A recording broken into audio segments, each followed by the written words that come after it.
नमस्कार दोस्तों, स्वागत है आपका दबंग लॉयर यूट्यूब चैनल पर। मैं हूं आपका दोस्त एडवोकेट हर्षवर्धन देशमुख फ्रॉम पुणे महाराष्ट्र।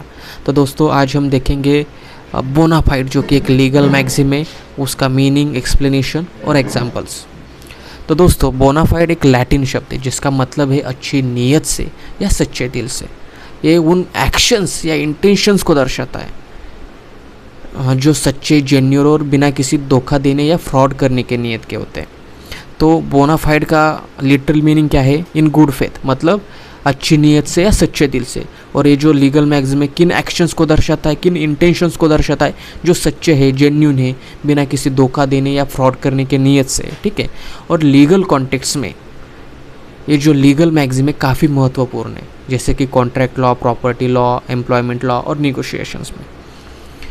अगर हम कुछ एग्जांपल्स देखें, जैसे कि कॉन्ट्रैक्ट लॉ में क्या है, पार्टीज से उम्मीद होती है कि जो पार्टीज कॉन्ट्रैक्ट करेगी वो ऑनेस्टली मतलब कोई डिसऑनेस्ट प्रैक्टिसेस कॉन्ट्रैक्ट करते वक्त नहीं परफॉर्म करेगी, पूरे अच्छी नीयत से वो क्या करेगी, कॉन्ट्रैक्ट करेगी। अगर हम एग्जांपल देखें, अगर एक कंपनी किसी प्रोडक्ट के सप्लाई का कॉन्ट्रैक्ट करती है लेकिन जानबूझकर डिफेक्टिव आइटम्स बेचती है बिना डिफेक्ट्स को डिस्क्लोज किए, तो ये बोनाफाइड नहीं होगा। लेकिन अगर दोनों पार्टीज़ सच्चाई से निगोशिएट और अपने ऑब्लिगेशंस को पूरे करती है तो उनकी जो एक्शंस है बोनाफाइड मानी जाएगी, ठीक है।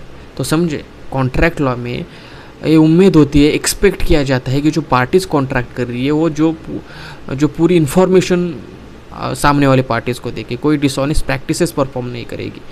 वैसे हम एग्जांपल उसमें देखा कि अगर कोई प्रोडक्ट बेच रहा है सामने वाले पार्टी को, उनमें कॉन्ट्रैक्ट हुआ है प्रोडक्ट बेचने और ख़रीदने का, तो ठीक है। मतलब अगर कोई उसमें डिफेक्टिव आइटम्स बेचता है बिना कोई डिफेक्ट्स को डिस्क्लोज किए तो ये बोनाफाइड नहीं होगा। लेकिन पूरी जानकारी दी है प्रोडक्ट के बारे में, आइटम्स के बारे में, उसके डिफेक्ट्स के बारे में, फिर भी सामने वाला ख़रीद रहा है, मतलब सामने वाले पार्टी को पूरी जानकारी है कि आइटम्स कैसे या जो प्रोडक्ट्स कैसे, तो ये क्या होगा, बोनाफाइड होगा, ठीक है। पूरी इन्फॉर्मेशन दी तो बोनाफाइड होगा, पूरी इन्फॉर्मेशन नहीं दी, धोखाधड़ी करने का इरादा था, फंसाने का इरादा था, तो ये बोनाफाइड नहीं होगा, ठीक है। प्रॉपर्टी लॉ में अगर हम देखें, प्रॉपर्टी लॉ में एक टर्म हमेशा यूज़ की जाती है, बोनाफाइड परचेसर। बोनाफाइड परचेसर मतलब क्या? एक तो सेलर होता है और एक परचेसर होता है।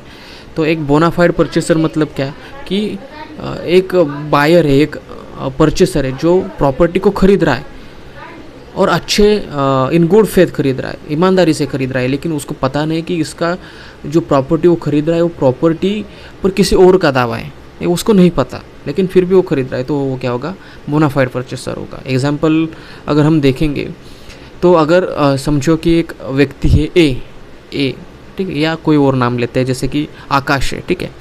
आकाश